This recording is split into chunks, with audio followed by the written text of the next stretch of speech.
bienvenue si vous nous rejoignez sur Canal Algérie. Dans l'actualité, le général de corps d'armée Ahmed Gaït Salah, vice-ministre de la Défense nationale, chef d'état-major de l'armée nationale populaire, effectuera à partir de demain une visite de travail et d'inspection de 2 jours en 2e région militaire à Oran. L'opération de relogement à Oran, plus d'une centaine de logements ont été distribués au profit de familles résidant dans des habitations précaires dans la daïra de Botewa. Une opération qui s'inscrit dans le cadre du programme du président de la République pour l'éradication de l'habitat précaire. À l'Opéra d'Alger, tenu de la première édition hier soir de la manifestation, le générique d'or baptisé du nom de Chefia Boudra. Et puis il y aura du football ce soir au stade du 5 juillet d'Alger. Le MC Alger accueille la formation marocaine de Difar El Jadid à 20h en match de la première journée de la Ligue des Champions. Bienvenue à tous. Le général de corps d'armée Ahmed Gaït Salah, vice-ministre de la Défense nationale, chef d'état-major de l'armée nationale populaire, effectuera à partir de demain une visite de travail et d'inspection de 2 jours en 2e région militaire à Oran. Lors de cette visite, le général de corps d'armée supervisera l'exécution d'un exercice de débarquement par des unités conjointes relevant des forces navales et des forces terrestres, appuyées par des unités des forces aériennes et des forces de défense aérienne du territoire. Le ministre bolivien des hydrocarbures, Luis Alberto Sánchez Fernández, effectuera une visite de travail de 3 jours en Algérie à partir de dimanche prochain, le 6 mai, à l'invitation du ministre de l'Énergie, Mustafa Guitouni. Accompagné d'une importante délégation, le ministre bolivien aura, durant son séjour, des rencontres bilatérales avec Guitouni et les responsables de Sonatrach pour examiner les opportunités de partenariat entre l'Algérie et la Bolivie dans le domaine des hydrocarbures. Cette visite s'inscrit dans le cadre des actions menées par le ministère de l'Énergie pour développer la présence du groupe Sonatrach à l'étranger à travers des formules de partenariat gagnant-gagnant. 137 logements ont été distribués au profit de familles résidant dans des habitations précaires dans la daïra de Botewa dans la wilaya d'Oran. L'opération de relogement s'inscrit dans le cadre du programme du président de la République pour l'éradication de l'habitat précaire qui a été supervisé par le wali d'Oran, Amel Bouarba. C'est la fin du calvaire pour 137 familles de la daïra de Botewa dans la wilaya d'Oran. Sur les lieux, les bidonvilles sont automatiquement démolis pour éviter qu'ils ne soient squattés par d'autres occupants. Pour les familles relogées dans des cités fraîchement construites, c'est un rêve qui se réalise après des années de souffrance. C'est la délivrance. Après des années de misère et de souffrance, nous bénéficions enfin de ce logement. C'est un vrai bonheur. Cela fait 17 ans que je souffre dans ce bidonville et aujourd'hui, nous avons bénéficié de ce logement grâce au président de la République. Cela fait 10 ans que j'habite avec ma famille et aujourd'hui, Dieu merci, j'ai bénéficié de mon logement après avoir déposé ma demande. J'espère que tous ceux qui sont dans le besoin connaissent cette même issue heureuse. Cette opération de relogement s'inscrit dans le cadre du programme du président de la République pour l'éradication de l'habitat précaire. Grâce au programme de grande envergure du président de la République, Abdelaziz Bouteflika, qui n'exclut aucun secteur, nous avons réalisé ce rêve et procédé au relogement des familles qui en avaient besoin. Je tiens à rappeler que la wilaya d'Oran a bénéficié de programmes de grande importance.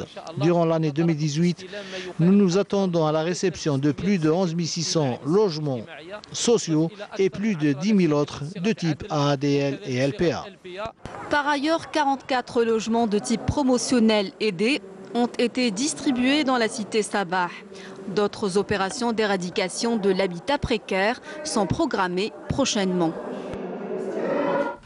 La CNAS a organisé hier à Alger une journée de sensibilisation au profit des salariés et ouvriers exerçant dans différents secteurs et plus précisément celui de la construction. Objectif de cette rencontre, mettre en place des mécanismes réglementaires pour une meilleure prévention des accidents du travail. Jazia Bayou.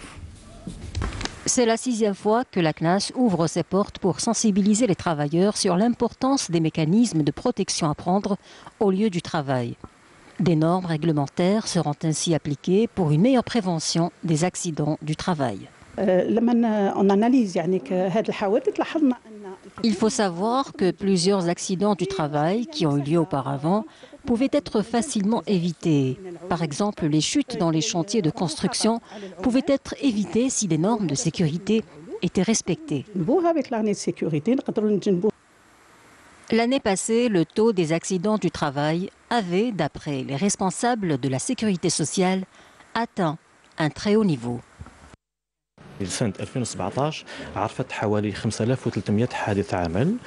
En 2017, nous avons enregistré plus de 5000 accidents de travail. Le secteur le plus concerné reste la construction. Et bien entendu, ce sont les hommes qui sont les plus touchés.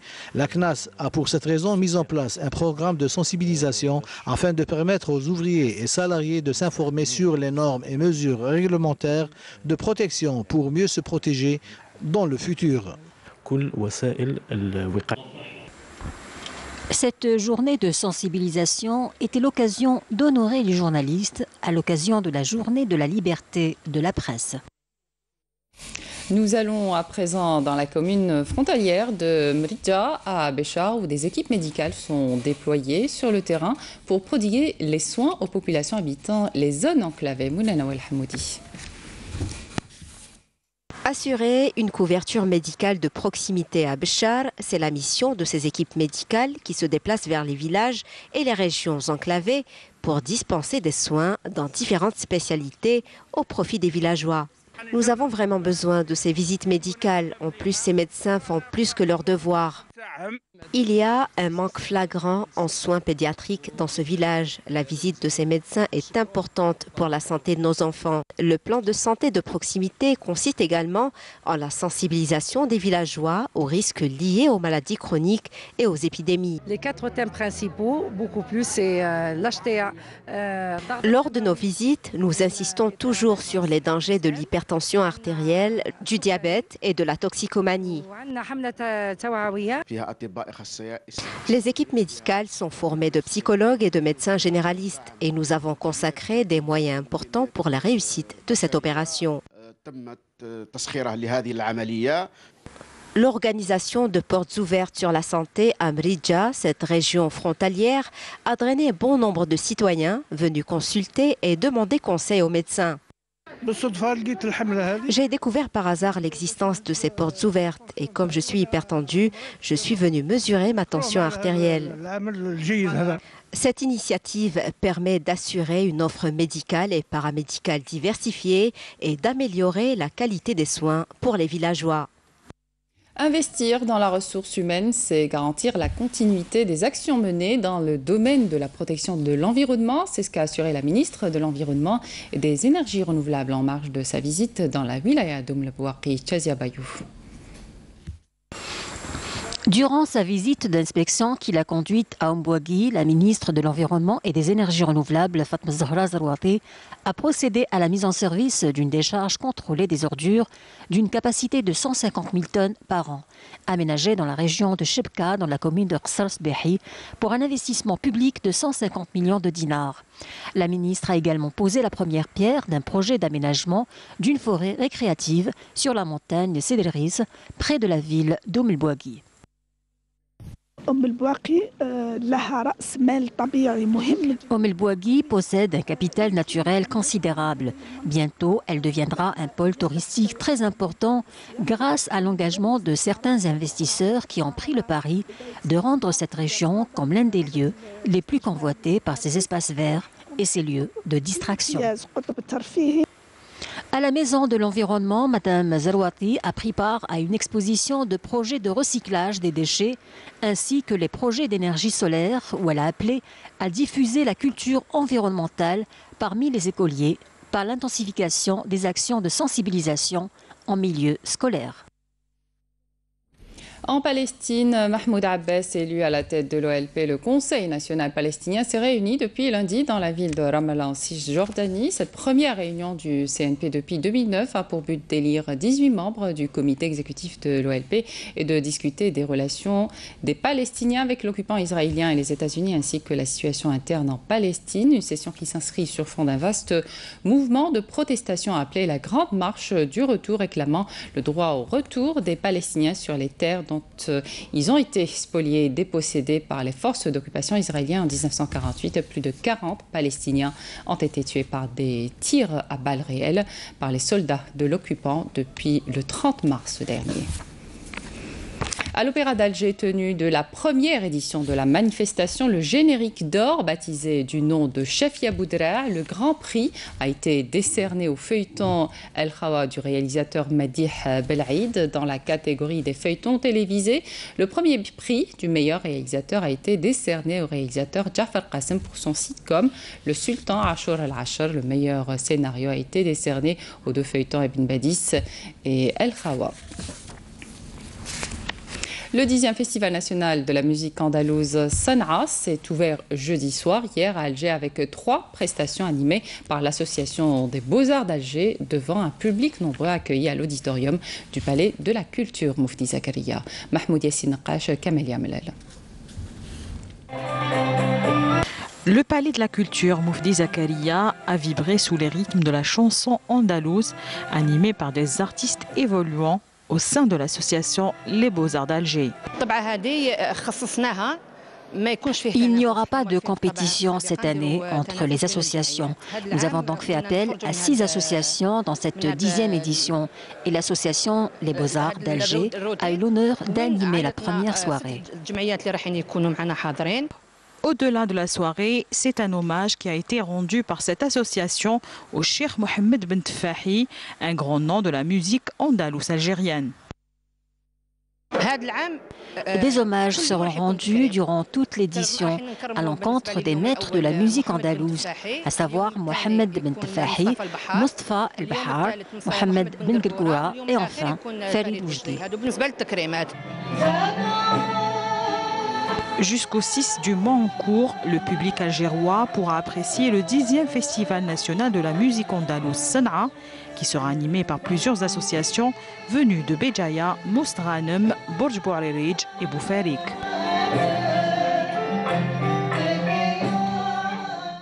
Journée d'information et de promotion à New York sur la culture et le tourisme en Algérie. Elles sont prévues aujourd'hui et demain. Des journées organisées par le Consulat général d'Algérie à New York en collaboration avec la mission permanente d'Algérie auprès de l'Organisation des Nations Unies. Cette initiative vise à donner plus de visibilité culturelle et touristique à notre pays et tisser des liens d'amitié et de coopération avec les membres de la communauté internationale en général et le pays hôte en particulier. Il est à noter que l'événement Algiers Day in New York intervient en prélude à la célébration pour la première fois de la Journée internationale du vivre ensemble en paix, le 16 mai prochain, instituée par l'ONU le 8 décembre 2017 à l'initiative de l'Algérie.